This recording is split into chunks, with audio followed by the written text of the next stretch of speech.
Yeah, he's like. Welcome back, everybody, and we're proud to be joined by Jessica Proud, Republican strategist and Vice President of NLO Strategies. Just in time here to get into our last debate. Jessica, thanks for joining us. Now, the House just passed Republican version of a bill to reauthorize the Violence Against Women Act for 5 more years. But President Obama and many Democrats and a long list of advocacy groups, including National Coalition Against Domestic Violence and the American Bar Association, said House bill doesn't go far enough. The Senate, in a rare moment of bipartisanship, already passed a more expanded version than this one.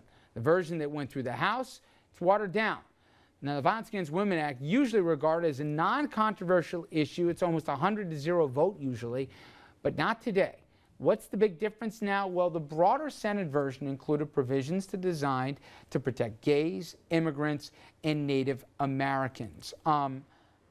You explain to me, Andrew, what's going on here? Well, why is this a fight? I know it's an election year, I'm not naive, but this one seems to be... It's the expansion of that protection to those 3 groups that you just mentioned. You can more or less throw away the Native Americans, but it's the gay and lesbians and the immigrants, it's particularly illegal immigrants, offering them protection and in some cases visas.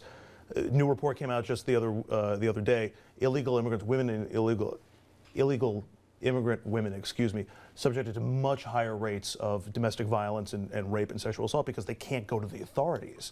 So this was trying to extend a measure of protection to those groups. You know, we keep seeing this problem, from a Republican perspective, where the Senate will move ahead on one thing and then the House won't.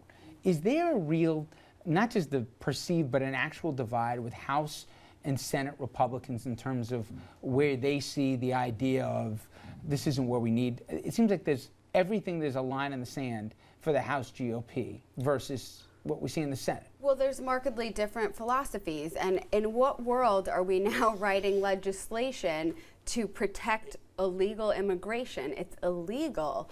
We shouldn't be writing laws to protect against a crime. And this bill went through both the Senate and the House twice before with no problems, bipartisan support. So now all of a sudden it's an election year and the Democrats are again looking to distract on the issues of the economy. Jessica, so they're going to hold this up. Begging your pardon and apologies for you just arriving here, but everybody in this country is entitled to rights and protections, regardless of whether they're citizens or here illegally or not. This bill is a broad bill that protects everybody. We don't need to be outlining specific groups in it. But it doesn't offer specific protections to these groups where the cases are much higher. Why are we writing legislation for illegal immigrants? Immigrants is one thing. Illegal immigrants. It doesn't make any sense. Why is one group of women worthy of protection and another group of women not worthy of protection? People that are legal citizens of this country deserve protection under the law. Everybody who's in this country deserves protection under the law. If you get hurt, you go to the ER.